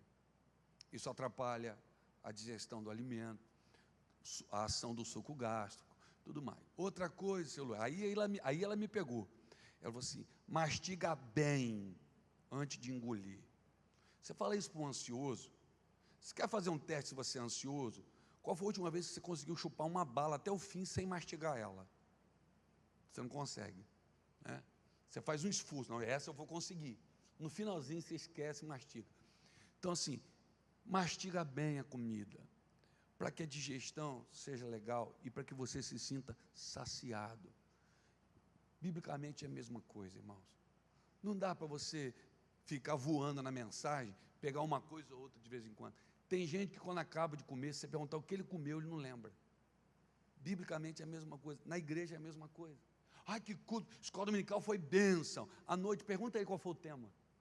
Ele não sabe, ele não mastigou a comida. Então, encontrando as tuas palavras, logo as devorei. Eu comi, destrinchei. Era frango, eu sei que era, eu gastei um tempão destrinchando aquilo dali. Eu comi, né? Era carne, eu comi. Era camarão. Escuta aí o que o articulista diz aqui, ó. Desvenda os meus olhos. É um pedido ardente do salmista, no Salmo 119, versículo 18. Se o desejo é progredir e avançar em maturidade, faz-se necessário orar como o salmista. Deus é o único capaz de arrancar a venda dos olhos espirituais, a fim de que se tenha a visão correta do seu querer e da sua vontade. Sabe qual é o problema de muitos de nós? A gente lê a Bíblia com venda nos olhos. É preciso revelação espiritual, é preciso comunhão com Deus.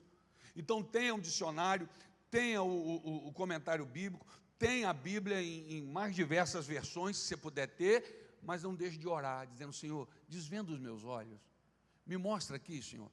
Irmãos, quantas vezes vem um pregador aqui na igreja e ele traz uma revelação que a gente fica assim, só que Deus não ama esse cara mais do que eu.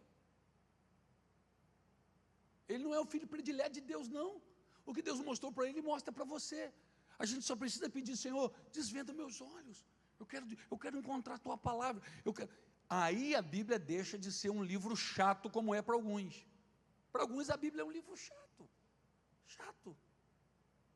Outro dia eu vi um pregador pregando sobre genealogia. Todo mundo que leu a Bíblia sistematicamente, Mateus, Marcos, Lucas, João, todo mundo que leu a Bíblia assim, chegou no momento que ela teve vontade de pular. Qual? Genealogia. Fulano gerou fulano, viveu não sei quantos anos, e só nome feio, complicado, de gente, e você fala, puxa, vou pular isso aqui que saiu na cara. O cara começou a pregar sobre genealogia, irmãos. Aí eu falei, o que esse cara vai falar? Ele falou assim, irmãos, para quem acha que genealogia é desnecessário, genealogia é história. É Deus mostrando que quem chegou aqui tem uma história. E eu fiquei assim, sabe o que é isso? É quando Deus tira as vendas e aquilo que para alguns era chato, para você se torna revelação. Então que a gente entenda isso. Você quer ver um detalhe? Eu não sei nada de inglês. Para não dizer que sei nada, eu sei stop. Para não dizer que sei nada. Então eu sei nada de inglês. Aí, quantas vezes eu vou no congresso e tem lá um americano pregando, o cidadão do lado traduzindo. Tal. E eu estou ali ligado no espírito. Quantas vezes, antes do cara traduzir, eu já peguei. Mas eu conheço inglês? Não.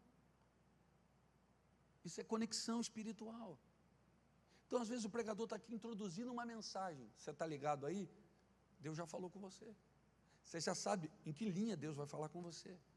Você já sabe o que vem depois. E você está aí, desfrutando, saboreando. Sabe o que é isso? Conexão espiritual. Não é só vir, não é só sentar. não é só ouvir, irmãos. Existe mais. Amém?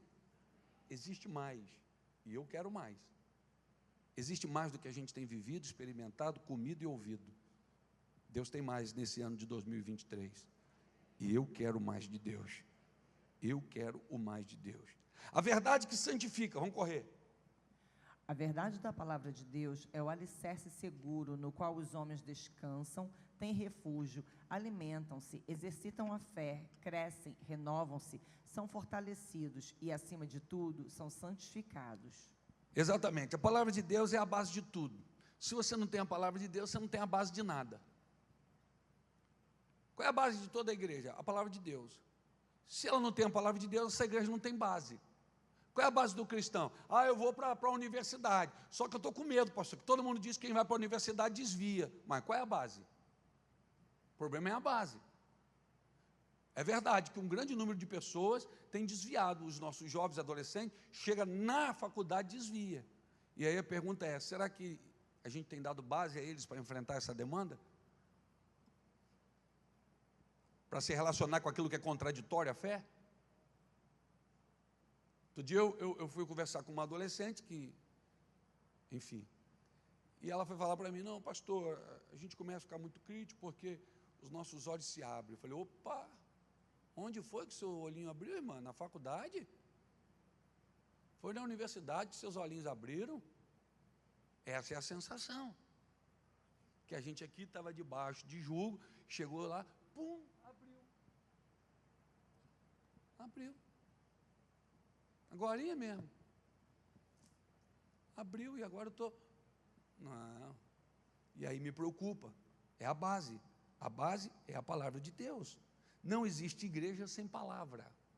Amém, irmãos? Sobretudo, ela é a principal fonte de santificação. Jesus disse, vocês têm sido limpos, lavados pelas palavras que vos tenho dito. Então você está aqui, ouve a palavra, você está em casa, lê a palavra, ela constrange você, ela santifica você. 2.5, purificação interior. Cristo disse aos seus discípulos que eles já estavam limpos pelo poder da palavra que ele havia ministrado a cada um deles. O apóstolo Pedro ensinou como se pode manter o coração, a alma e o espírito limpos, até alcançar a maturidade. A palavra de Deus é a espada do espírito. Como tal, ela é apta para alcançar profundamente a área do espírito do ser humano e ali realizar uma operação de purificação. A gente não gosta de resposta prática? A gente gosta. A gente não gosta de problema. Eu acho que nem existe mais aqueles problemas, né, antigamente, para você fazer interpretação da escola, né? A gente gosta de resposta prática. A gente não gosta de expressão numérica. A gente gosta de resposta prática. Não é isso? Então, para quem gosta de resposta prática, Salmo 119, versículo 9 diz assim, como purificará o mancebo, o jovem, o seu coração? Aí vem a resposta prática. Como é que ele vai purificar? Guardando a sua palavra. Observando conforme a sua palavra, para ser mais preciso. Como purificará o jovem o seu caminho, o seu coração? Observando o quê? O caminho dele, conforme a sua palavra. Então é o seguinte, esse caminho aqui, é ou não é? Vamos observar o que a palavra diz. Não, então não é. Não, então é. Só que a gente vai encontrando resposta para tudo. Você quer ver uma coisa? Aproveitar que os jovens estão aqui. Eu sempre vi e vejo até hoje, e ouvi e fui ensinado, que cristão se relaciona, namora com cristão. Hoje parece que isso é desuso. Mas só que aquilo que é desuso, a Bíblia chama de jugo desigual. É jugo desigual. Então é de Deus ou não é? Depende. Primeira pergunta, é cristão? Às vezes um ou outro me chama, pastor, hora que eu vou começar a namorar. Eu falo assim, é de que igreja? Pergunto nem se é crente, é de que igreja? Não, deixa eu explicar. Não quero explicação de nada, não vou orar. Pastor, está negando a oração? Estou. Eu não posso fazer o certo dentro do errado, irmão. Daqui a pouquinho tem um traficante pedindo para orar pela boca de fumo. A ver se ele vende mais. Pastor, que comparação? É erro, gente. É julgo desigual, é um caminho errado, está fora da palavra. Se está fora da palavra, não adianta, irmãos. Como purificará o jovem o seu caminho? Observando esse caminho segundo a sua palavra. Amém? A Bíblia, a mensagem diz assim: como pode o jovem viver uma vida pura? Seguindo cuidadosamente o mapa da tua palavra. Essa Bíblia, a mensagem Vou repetir. Como pode um jovem viver a vida pura? Seguindo cuidadosamente o mapa da sua palavra. Aqui está a receita, ó. Aqui está o mapa. Vamos lá. 2.6. Múltiplos benefícios. Toda a Bíblia é inspirada por Deus. Isso significa que Ele revelou por meio dela o seu próprio ser, assim como seus desejos e planos para os homens. A Bíblia ensina a verdade, condena o erro, corrige as faltas, revela a maneira correta de viver e prepara quem serve a Deus. Então vamos aqui rapidinho, deixa eu separar aqui só para a gente não perder isso daqui. Primeiro, os múltiplos ensinamentos, benefícios. Primeiro, ela ensina a verdade. Aquele que não quiser uma resposta verdadeira às suas perguntas, não leia a Bíblia. Não leia a Bíblia. Se você não quer uma resposta verdadeira, e é interessante, eu já disse isso aqui, eu vou repetir, dependendo da resposta que a gente quiser, a gente sabe aonde e a quem perguntar. Sim ou não? É exatamente assim. Dependendo, porque às vezes eu faço uma pergunta predisposto a ouvir o que quero. Então assim, dependendo do que eu quero ouvir, eu pergunto ao papai. Dependendo do que eu quero ouvir, eu pergunto à mamãe. Dependendo para o que eu quero ouvir, eu pergunto para Balaão. Dependendo do que eu quero ouvir, eu pergunto a Micaías. Micaías é aquele profeta que falava a verdade. Ezequias falou assim: não tem mais profeta, não, chama, não tem mais ninguém, tem um cara aí, mas ele é um estraga-prazer, pô. Aquele cara só profetiza contra mim. Não, vamos chamar ele, vamos ouvir. Aí todo mundo já tinha dito: não, rei, Deus é contigo, Deus te abençoe, blá, blá, blá. Aí foram lá chamar a Micaías. Falei: Micaías, aqui, ó, você vai lá, está tudo na bênção, a cerimônia está toda programada, está tudo bonitinho, é festa, tudo ornamentado, já está tudo bonitinho, o louvor ensaiou. Agora, pelo amor de Deus, diga o que o rei quer ouvir. Aí diz: não, fica tranquilo, só vou dizer o que Deus me mandar. Aí lascou. Chega lá, ele falou: não, Deus é contigo. O cara falou assim: não, fala a verdade. Não, Deus não é contigo. Vai dar ruim demais. O negócio está esquisitíssimo para você. Você vai passar no funil de Deus. Está vendo aí? Não falei que esse cara só fala que não... Você está entendendo isso? Então, dependendo do que o cara quer ouvir, ele sabe a quem perguntar. Então, se você não quer uma resposta verdadeira, não frequente a escola dominical ou não pergunte a Bíblia. Pode ser que ela diga o que você não gosta. Segundo aí, ó, ela condena o erro. Talvez seja por isso que hoje estão se discutindo a atualização da Bíblia. Quem já ouviu isso aí? Na internet. Estão discutindo a atualização da Bíblia, porque a Bíblia é machista, porque a Bíblia é homofóbica, porque a Bíblia. Aí umas loucura, umas idiotice que chega a desafiar a tua inteligência, né? Aí começa a discutir um monte de coisa. Linguagem neutra. Todos, todas, Todd,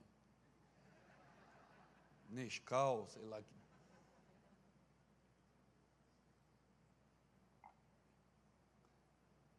Por que estão tentando achar que a Bíblia tem que se atualizar? Porque estão querendo que a Bíblia diga o que eles querem ouvir.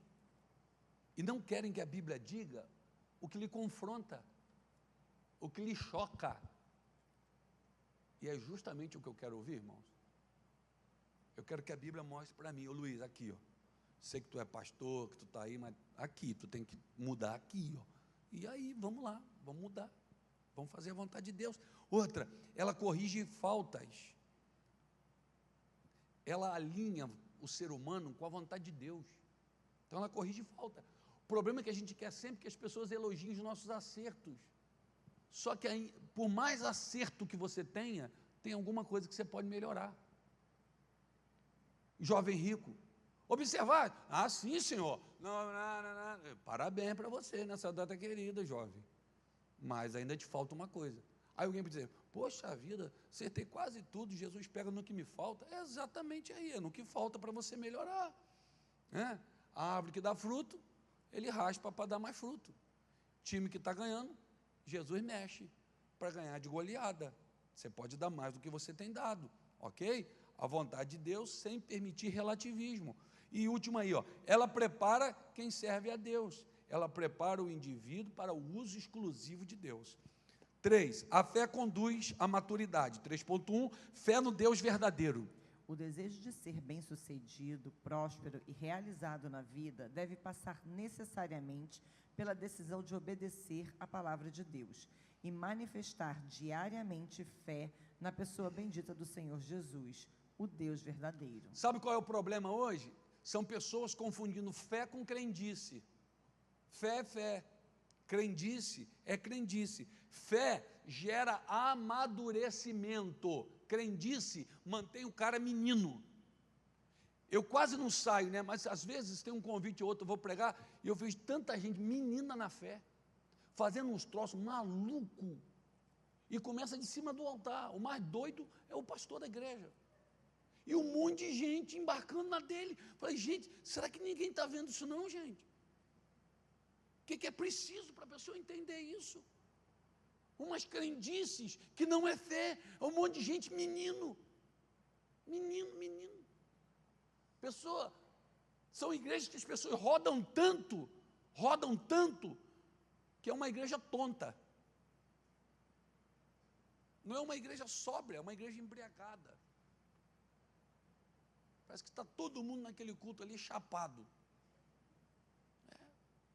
Loucura. Como dizia o profeta Luciano Huck. Então não confunda crendice com fé. A fé amadurece você. Crendice, ela torna você menino o resto da tua vida. Menino. Eu fui numa vigília uma vez, só rápido, porque eu não tenho mais hora. E eu não sei o que aquela irmã foi fazer na vigília. Ela ficou a madrugada inteira no canto da parede, marchando, madrugada inteira. E ela só dizia uma coisa, tutu, tá. Tutu. Eu nunca mais esqueci daquele.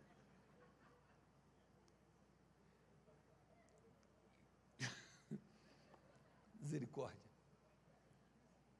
Falei, irmão, o que é aquele negócio? Não disse, não, pastor, aquilo eu não era pastor. Ô Luiz, aquilo é mistério do índio. Falei, Então, crendice torna você menino o resto da vida. A fé amadurece você.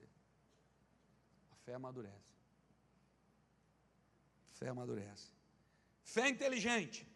Certo dia, uma mulher que sofrera durante 12 longos anos de uma hemorragia, ouviu falar sobre Jesus.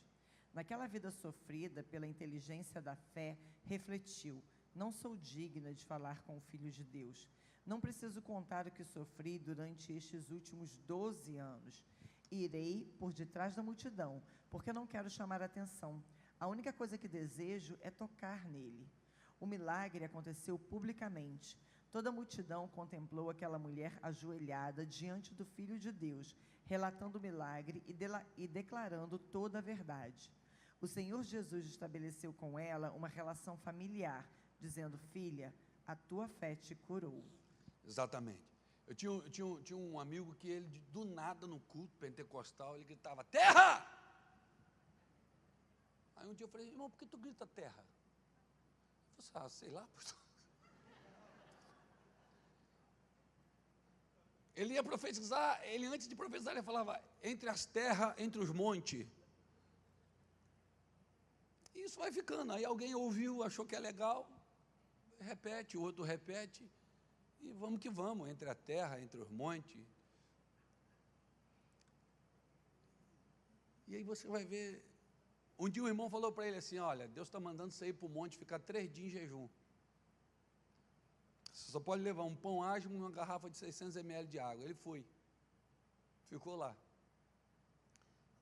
orando, montou uma tenda lá, uma ingluzinha dessa, uma barraca em Glu, ficava lá. Ficou 3 dias, tiveram que mandar a gente lá ajudar ele a descer, porque ele não tinha estrutura física para descer o monte. 15 dias depois, desviou do evangelho, foi para o funk. Você para pensar numa loucura, cara. Eu ficaria aqui, não vou dizer amanhã toda, mas ficaria pelo menos aqui 1 hora, trazendo uma coisa atrás da outra, de loucura que eu já vi, alguma delas, inclusive, já fiz. Mas é amadurecimento, a fé amadurece você. A fé inteligente é uma fé bíblica, é uma fé pura, sem estrelismo, sem misticismo e etc. É a fé bíblica. Qual é a fé bíblica? A mulher está lá com hemorragia, gastou todo o dinheiro, ao contrário de melhorar, está piorando. Jesus vai passar, ela diz assim: eu não preciso, eu só preciso tocar na orla das suas vestes. Eu vou lá, toco na orla das suas vestes e vou ser curada. Não preciso ser conhecida, não preciso ser vista, não preciso saber. Não, eu só preciso entrar por trás da multidão e tocar nele. Isso é fé inteligente, irmãos. A fé inteligente é uma fé bíblica. A mulher foi objetiva e simples. O povo pentecostal não gosta nem de objetividade, nem de simplicidade. A gente gosta de pirotecnismo. Pirotecnismo. Para eu profetizar, eu tenho que dizer, assim diz o Senhor. E no término, para ser de Deus, eu tenho que dizer, a minha graça e a minha paz te basta. Fica na minha graça e na minha paz. Aí não foi.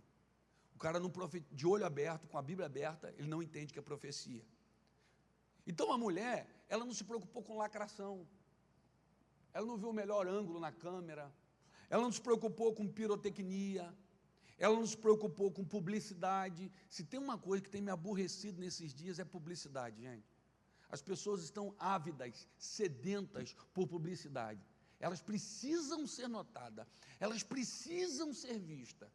Então ela usa uma roupa que não é dela, ela usa um tom de voz que não é dela, ela fala de uma maneira que não é ela se transveste para impressionar. Isso é terrível, terrível. Quantas coisas espirituais acontecem num ambiente como esse, que era para ser só para esse ambiente, e as pessoas postam, ridicularizando o evangelho para quem não crê. Para quem não crê.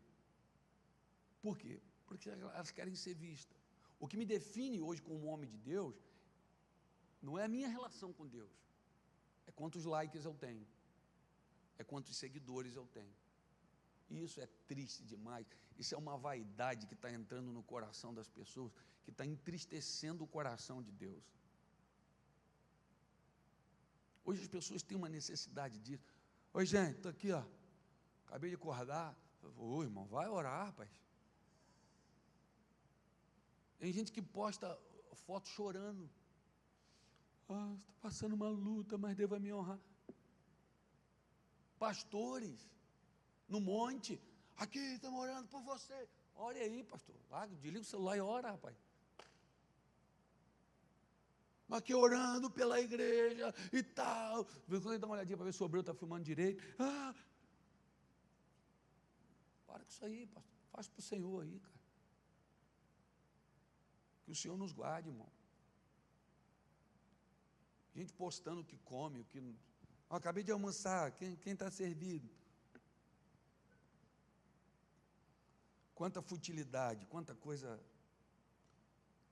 nas redes antissociais. Eu penso que os pregadores e cantores deveriam aprender alguma coisa com essa mulher. Ela diz, não, eu só quero ser curada. Só. Vou lá, toco e amém. É porque Jesus alarmou, porque senão ela curava, ia ser, e curada ela ia para casa. Mas Jesus diz, parou. Jesus pode fazer isso por ela não deve fazer por ela. Alguém me tocou, para tudo. Irmão, existem coisas que é consequência. Existe notoriedade que vai ser consequência do que Deus fez na tua vida, ponto. Jesus pode te honrar, você não pode se honrar. Isso é a soberba, isso é a altivez. Jesus diz, alguém me tocou, então, a mulher lá, foi eu, Senhor, foi eu. Por mim, eu ia embora, mas é o Senhor que está falando, foi eu. Mas eu sou, mulher, tua fé te salvou. Eu vou repetir, Penso que alguns cantores, eu não estou falando de gente famosa não, quem canta no altar, quem toca no altar, quem prega no altar, penso que muitos deles deveriam aprender com esta mulher. Caso contrário, continuarão hemorrágicos na alma até morrerem. A fé inteligente não é baseada em superstições evangélicas, nem em determinismo, mas em obediência aos princípios bíblicos. Eu estava lá na internet, estava vendo as loucuras de todo jeito, para todo gosto, de crendice, né? Que você pinga não sei o que você joga não sei o que lá, que você bate o pé 3 vezes. 3.3, fé é essencial. Olha, irmão, muito tempo que eu não atrasava, eu estou atrasando hoje. Fé é essencial para o dia a dia. Jesus avisou sobre as aflições que o salvo haveria de enfrentar no mundo. Nas lutas de cada dia, o servo de Deus é abençoado com a certeza da fé. A certeza da fé não permite o desânimo, ela não esmorece, não desiste e jamais recua. A certeza da fé tem a sua solidez e firmeza na palavra de Deus.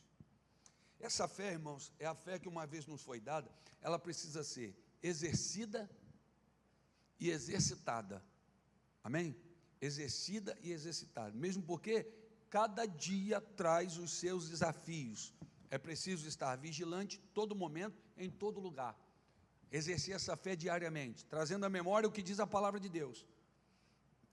A Bíblia diz: antes tem o seu prazer na lei do Senhor, e na sua lei medita de dia e de noite. É trazer a memória. Outro dia eu fiquei muito feliz. Uma irmã me contou uma experiência que ela teve, eu acho que na segunda, no meio da semana. Ela falou: na mesma hora eu lembrei da palavra que foi pregada. Esse é o objetivo.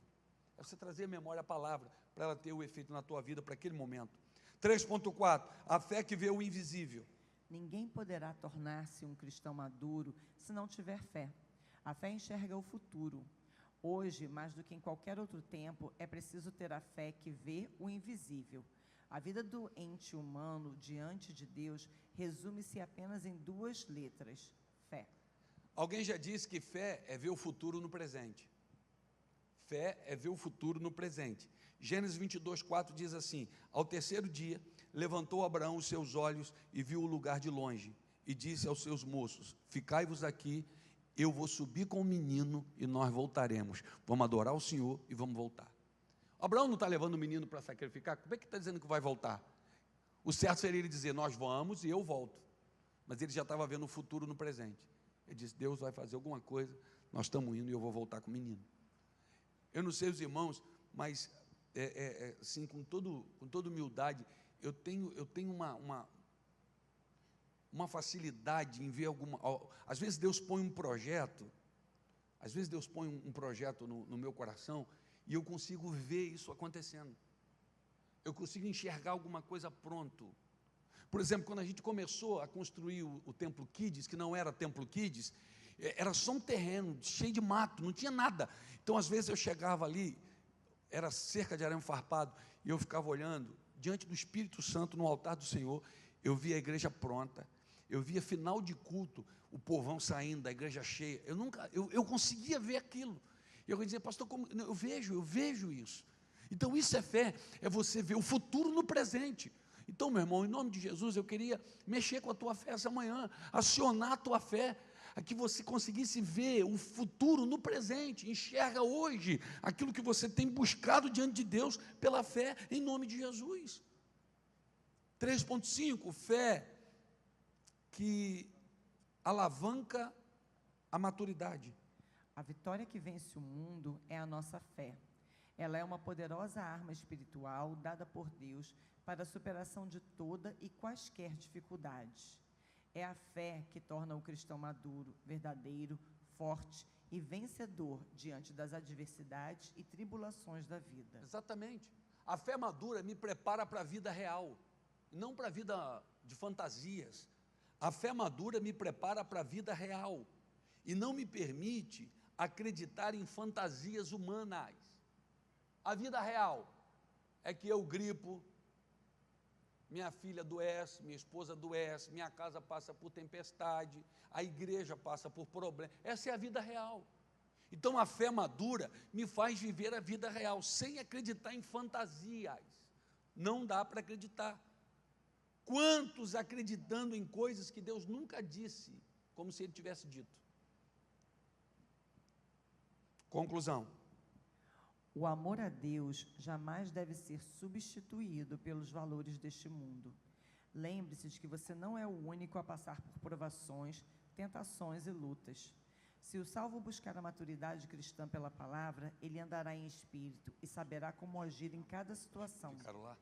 No poder da fé no Senhor Jesus Cristo e na palavra de Deus, o mundo estará crucificado para o salvo.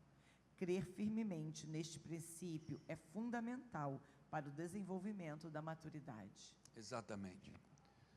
Eu vou pedir para você não dispersar, não andar, só ficar de pé, por favor, porque eu quero concluir isso daqui. Eu vou ler novamente, então, por favor, não distraia agora, não agora, a gente está caminhando para o fim.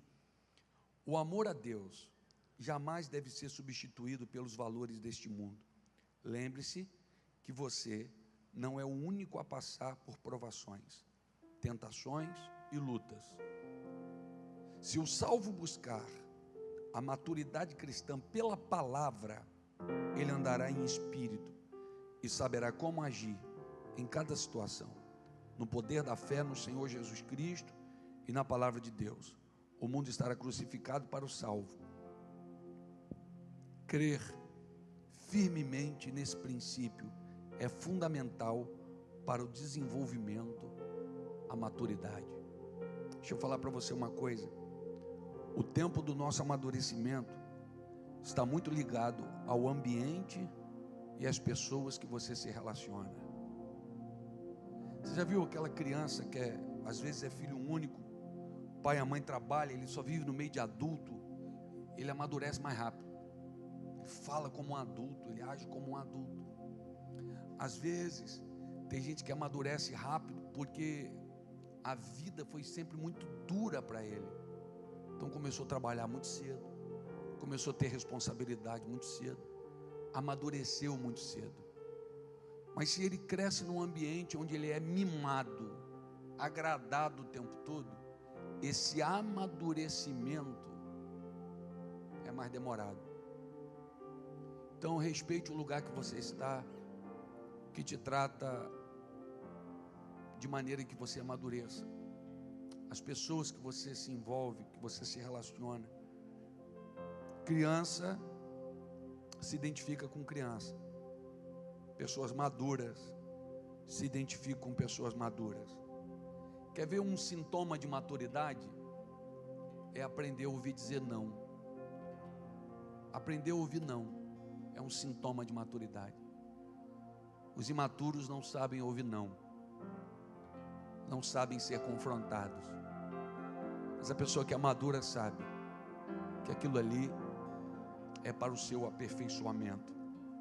Deus promete, viabiliza, mas não facilita. Eu vou repetir. Deus promete, viabiliza, mas não facilita. Sabe por quê? Quem facilita, infantiliza o facilitado. Então diz, olha, estou te prometendo, a vitória é tua, esse aqui é o caminho, agora vai. Vai porque eu vou te dar a vitória. Enfrenta os gigantes. Ô Caleb, é isso aqui, ó. Tá vendo? Assume lá um monte, mas põe para fora os gigantes. Deus promete, viabiliza, mas não facilita. Pastor, está difícil demais, mas Deus vai te dar a vitória. Pastor, tem dia que parece que eu não vou aguentar. Você nem percebeu, mas isso está te amadurecendo. E tudo que Deus quer é isso. Um filho maduro na fé, uma pessoa madura na fé. E aí Deus vai dizer sim, ela vai dizer glória a Deus. Deus vai dizer não, ela vai ficar um pouco triste, mas entende que o não de Deus é a melhor resposta. Deus vai dizer não, ela vai ficar um pouco frustrada até, mas ela vai permanecer com Jesus, porque ela está madura na fé. Paulo disse, eu fui treinado, aprendi a passar por muitas coisas, escassez, fartura, posso todas as coisas naquele que me fortalece. Madura na fé.